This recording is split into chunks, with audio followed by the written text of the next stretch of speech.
మీ ఎలాంటి వ్యాపార ప్రకటనలకైనా వెంటనే మా ఛానల్ సంప్రదించండి. ప్రస్తుతం మనతో పాటు ప్రముఖ ఆధ్యాత్మికవేత్త వేదిక్ ఆస్ట్రాలజర్ అవినాష్ దాస్ గారు మనతో ఉన్నారు. గురుగారితో మాట్లాడదాం. నమస్కారం గురుగారు. నమస్కారం అండి. ఓం నమ శివాయ, ఓం నమో వెంకటేశాయ. గురుగారు, మార్చి నెల కుంభరాశి వాళ్ళ పరిస్థితి ఏ విధంగా ఉంటుంది? మార్చి 3న సంభవించే చంద్రగ్రహణం వీళ్ళకి ప్లస్ అంటారా, మైనస్ అంటారా? దీని తాలూకు ఇంపాక్ట్ ఎన్ని రోజులు ఉంటుంది? మరి ఉగాది రోజు ఏం చేస్తే బాగుంటుంది అంటారు? ఈ మాసం ఎటువంటి జాగ్రత్తలు వెళ్ళి తీసుకోవాలి? ఓం నమ శివాయ, ఓం నమో వెంకటేశాయ. కుంభరాశి వాళ్ళు గ్రహణ ప్రభావం ఎలా ఉంటుంది? బేసికల్గా కుంభరాశి వాళ్ళు హెల్త్ బాగా చూసుకోవాలి, మన శరీరాన్ని మనం కాపాడుకోవాలి. తర్వాత వ్యాపారం ఒకటి బాగా చూసుకోవాలి. బేసికల్గా కుంభరాశి వాళ్ళు ఉగాది స్టార్ట్ అయ్యేదాకా కొంచెం జాగ్రత్తగా ఉంటేనే బెటర్. ఉగాది ఒక్కసారి స్టార్ట్ అయిందనుకోండి, కొంచెం మీరు సేఫ్ జోన్లో పెడతారు. ఈ హెల్త్ ప్రాబ్లమ్స్ స్పెషల్గా దగ్గు, జలుబు, ఇలా చిన్న హెడేక్, ఇలా చిన్న చిన్న ప్రాబ్లమ్స్ మిమ్మల్ని ఇబ్బంది పెట్టే అవకాశం ఉంది. సో కొంచెం ఆరోగ్యం జాగ్రత్తగా ఉండాలి. ఎక్కడ పడితే అక్కడ తిరగడం, అర్ధరాత్రి తిరగడం మీ ప్రాణానికి మంచిది కాదు. అంటే కాఫ్, జలుబు, ఏవో చేతులు లాగడము, బాడీ పెయిన్స్, జీర్ణం అవ్వడం లేదు, ఇక్కడ బర్న్ అవుతుంది, ఏదో ఏదో ఉంటాయి కదా, ఇంకా రకరకాల నొప్పులు ఉంటాయి. మనిషి అన్నాక కళ్ళు ప్రాబ్లము, నీళ్ళు కారుతున్నాయి. సో ఇలాంటి చిన్న చిన్న ప్రాబ్లమ్స్, ఈ హెల్త్ కండిషన్స్ ఇబ్బంది పెడతాయి. సో ఇప్పుడు కుంభరాశి వాళ్ళకి చెప్పేది ఏంటంటే, ఎక్కడ బయట తినొద్దు, ఫస్ట్ ఇంట్లోనే తినండి. చక్కెర, మైదా అవన్నిటికీ దూరం ఉండండి, అలాంటివి ఇబ్బంది పెడుతూ ఉంటాయి. తర్వాత అర్ధరాత్రులు సినిమాకి వెళ్ళిపోవడాలు, అర్ధరాత్రి షికార్లకు వెళ్ళిపోవడాలు, ఎక్కడికో రైడ్లు వేయడాలు వద్దు. మీరు ఇబ్బంది పడతారు, మీ కార్ల మధ్యలో ఆగిపోతాయి, మీతో పాటు ఉన్న వాళ్ళు కూడా మళ్ళీ అనుభవించాల్సి వస్తుంది. రావణాసుడు ఒక్కడే పోతే బాగుండేది, ఆడతో పాటు వాళ్ళ తమ్ముళ్ళని, అన్న, అందరు ఫ్యామిలీ, బాబాయ్లు అందరూ తీసుకెళ్ళిపోయాడు కదా, అందరు పోయారు కదా. సో మనం ఎవరితో తిరుగుతున్నాం అనేది చాలా ఇంపార్టెంట్. సో కుంభరాశి వాళ్ళు మీరు కొంచెం ఏం చేస్తారంటే, బయటికి వెళ్ళేటప్పుడు ఈ చైత్రనవమి స్టార్ట్ అయ్యే వరకు జర జాగ్రత్త. ఒకటి, ఎంత కుదిరితే అంత బయట తినొద్దు. ఆ ఇన్ఫెక్షన్ వస్తుంది కదా, ఏమంటారని విరోచనాలు అవన్నీ, ఆ ఇన్ఫెక్షన్ పట్టుకునే సూచనలు కనిపిస్తున్నాయి. ఎంత కుదిరితే అంత ఇంట్లోనే తినడానికి ప్రయత్నించండి. తర్వాత ఈ సినిమాకి వెళ్ళాలి, నేను ఈ సినిమాకి ఎట్లా వెళ్ళి తీరుతాను, ఇలాంటివి ఏం పెట్టుకోవద్దు. చైత్రనవమి స్టార్ట్ అయ్యేదాకా, గ్రహణం నుంచి చైత్రనవమి స్టార్ట్ అయ్యేదాకా ఏది సీరియస్గా తీసుకోవద్దు, ఏ కోరికని. చైత్రనవమి స్టార్ట్ అయిన తర్వాత మీ ఇష్టం. బేసిక్గా నేను ఏం భయపడటం లేదు, మీరు భయపడితే నేను ఏం చేయలేను. కానీ బేసికల్గా ఇక్కడ చెప్పేది ఏంటంటే, హెల్త్ కొంచెం జాగ్రత్తగా ఉండాలి. Health is very important. తర్వాత వస్తే వ్యాపారం దగ్గరకు వస్తాం. వ్యాపారంలో కూడా ఎటువంటి ఇంపార్టెంట్ డిసిషన్స్ తీసుకోవద్దు. తొందరపడి ఈ గ్రహణం నుంచి చైత్రనవమి వరకు ఎలాంటి డిసిషన్స్ తీసుకోవద్దు. సార్ పెట్టండి సార్, 10 లక్షలు సార్, ఇలా పెట్టండి సార్, వచ్చేస్తుంది సార్, నెల తిరిగే లోపల మొత్తం తిరిగి వచ్చేస్తుంది సార్, ఇప్పుడు వద్దు అస్సలు. అలాంటి రిస్క్ ఏది తీసుకోవద్దు. స్టేబుల్గా ఉన్నాము, మీ బిజినెస్ ఎలా అయితే రన్ అవుతుందో అవనివ్వండి. మీకు ఏదైనా ఎలక్ట్రికల్ షాప్ ఉండొచ్చు, కిరాణా షాప్ ఉండొచ్చు, మెడికల్ షాప్ ఉండొచ్చు. ఫైనాన్స్కి డబ్బులు కూడా ఇప్పుడు తీసుకోవద్దు. చైత్రనవమి స్టార్ట్ అవనివ్వండి. ఈఎంఐలు ఏవైనా ఉంటే కట్టేయండి, కానీ కొత్త కొత్తవి ఏం చేయొద్దు.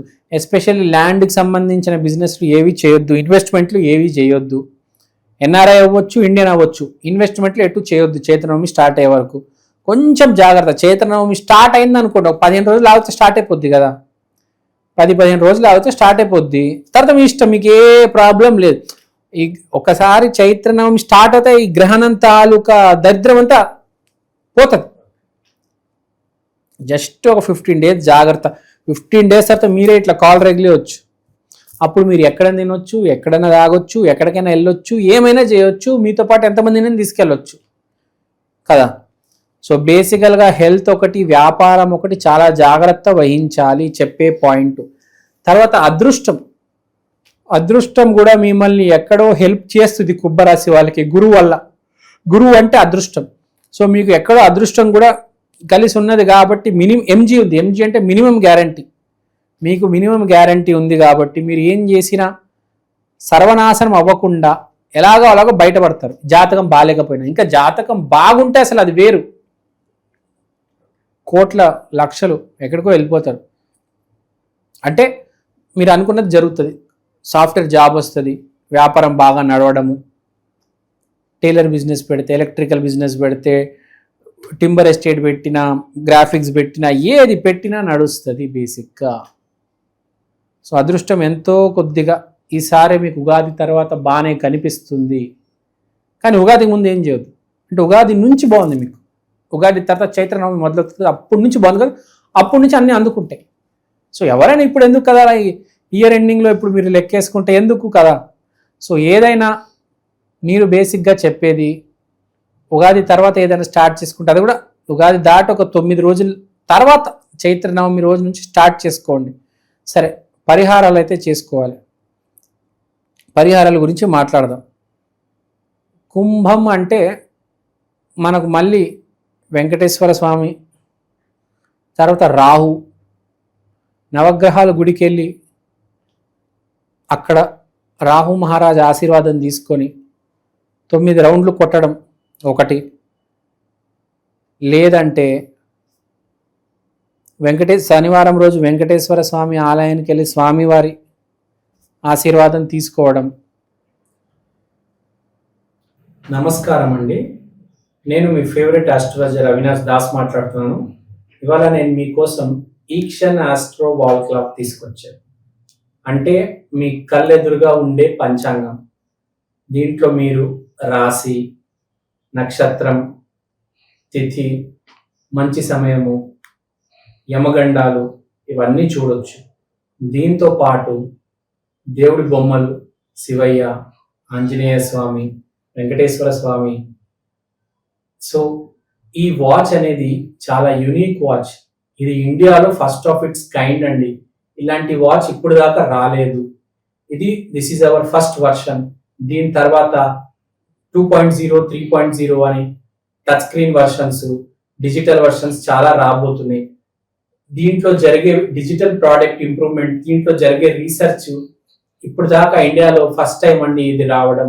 ఈ వాచ్ మీరు ఇంట్లో పెట్టుకుంటే మీకు ఏ క్యాలెండర్ అవసరం లేదు. ప్రతి సంవత్సరం క్యాలెండర్ కొనడం, ప్రతి ఉగాదికి క్యాలెండర్ కొనడం, అవి ఏమీ అవసరం లేదు. తర్వాత ఇంకా చెప్పాలంటే మనకు చాలా టెంపుల్స్ ఉన్నాయి రాహుకేతుకి. బేసిక్గా మనకి ఇండియాలో చాలా ఫేమస్ టెంపుల్స్ ఉన్నాయి. మీరు ఏ ఫేమస్ రాహుకేతు టెంపుల్కి వెళ్ళినా పర్లేదు, వెళ్ళొచ్చు, అక్కడ ఆశీర్వాదం తీసుకోవచ్చు. లేకపోతే బేసికల్గా మీకు రాహుకేతు గురించి చెప్పాలంటే రాహు అంటే చీకటి సమయంలో నామజపం చేయండి. గురువైన కేతు అయినా మీకు వెలుతురులో వస్తే కానీ రాహు మీకు చీకటి. సో వెలుతురు సమయంలో నామజపం చేస్తే ఏంటి, ఏదైనా నెగిటివ్ వచ్చేది అది ఆగిపోతుంది. చీకటి సమయంలో ఫస్ట్ నామజపం చేయడం, తర్వాత చీకటి సమయంలో ఏ నిర్ణయాలు తీసుకోకపోవడం. రాత్రిపూట ఏ నిర్ణయాలు తీసుకోవద్దు మీరు, గుర్తుపెట్టుకోండి. చైత్రనవమి వచ్చే వరకు బాగానే ఉంది మీకు, కానీ ఇప్పుడు కొంతకాలం వద్దని చెప్తున్నా కదా. ఎందుకంటే మీ కుంభరాశిలోనే గ్రహణము, తర్వాత గ్రహకూటమి 1/7 యాక్సిస్లో గ్రహణం, మీ లగ్నంలో గ్రహకూటమి. సో 2 రకాలుగా కొంచెం జాగ్రత్తగా ఉండాలి మీరు. తర్వాత మీరు శనివారం రోజు ఏం చేస్తారంటే వెంకటేశ్వర స్వామి ఆలయం దగ్గర యాచకులకు నువ్వుల లడ్లు పంచిపెట్టండి. తర్వాత బ్లాక్ దాల్ అంటారు తెలుసా, బ్లాక్ దాల్తో కర్రీ తయారు చేసి అన్నదానం చేయండి. మీరు నార్త్లోకి వెళ్తే మీకు బాగా చూస్తారు, చపాతీతో బ్లాక్ దాల్ కర్రీ చేసి అన్నదానం చేసేస్తారనమాట. పేదవాళ్ళందరికీ పట్టేస్తారు, వందల మందికి, చాలా మంది. సో ఆ బ్లాక్ దాల్, నల్ల పప్పు యాక్చువల్గా, దాంతో నల్ల, ఇప్పుడు మనం ఏమంటారు దాన్ని, మనము మినుములు పప్పు ఉంటాయి కదా, మనకి ఎల్లో కలర్లో ఉంటాయి బేసిక్గా, అలా బ్లాక్ కలర్లో ఒక పప్పు వస్తుంది, దాన్ని బ్లాక్ దాల్ అంటారు. దాంతో కర్రీ చేసి పెట్టేయడం అనమాట పేదవాళ్ళకి బేసికల్గా. లేకపోతే బ్లాక్ కలర్ ఐటమ్స్ ఏమైనా డొనేట్ చేయడం, బ్లాక్ కలర్ కర్చీఫ్ అవ్వచ్చు, డ్రెస్ అవ్వచ్చు, షూస్ అవ్వచ్చు, స్వీట్స్ అవ్వచ్చు, ఏదైనా ఫుడ్ ఐటమ్స్. బ్లాక్ కలర్తో చాలా ఉంటాయి కదా ఐటమ్స్, మనకు చాలా ఐటమ్స్ ఉంటాయి, అవి డొనేట్ చేయడము. సో అలా అలా చేసుకుంటే బెటర్. మీకు ఏదైనా అనిపిస్తుంది, భయం వేస్తుంది, అరే ఏదో జరగబోతుంది, ఏదో బెంగగా ఉందంటే ఇది చేసేయండి ఫస్ట్, అది పోతుంది. చాలామందికి ఏదో అది ఉంటుంది, ఇంట్యూషన్ అంటారు దాన్ని, ముందే తెలిసిపోతుంది, అరే ఏదో జరగబోతుంది, ఇబ్బంది పడుతుంటారు, కింద మీద కొట్టేసుకుంటూ ఉంటుంది. సో అలాంటి వాళ్ళకి ఇలా అన్నదానం చేస్తే అక్కడే ఆగిపోతుంది అనమాట బేసికల్గా. ఈ ఒక 10-15 రోజులు అలా చేసుకోండి. తర్వాత చైత్రనవమి స్టార్ట్ అయింది అనుకో, అంతా పాజిటివ్, కొత్త సంవత్సరం నుంచి మొత్తం అన్ని సర్దుకుపోతారు. సో బేసికల్గా మీరు బ్లాక్ కలర్ ఐటమ్స్ డొనేట్ చేయండి, చాలా మంచిది. శనివారం రోజు డొనేట్ చేస్తే ఇంకా మంచిది. వెంకటేశ్వర స్వామి ఆలయం ఆ ప్రాంగణంలో ఇక్కడ అక్కడక్కడ చూసి దానం చేసి అంత బాగుంటుంది బేసికల్. ఓవరాల్గా కుంభరాశి వారి పరిస్థితి ఈ మాసం ఏ విధంగా ఉంటుందో మంచి విశ్లేషణ అందించారు. ధన్యవాదాలు.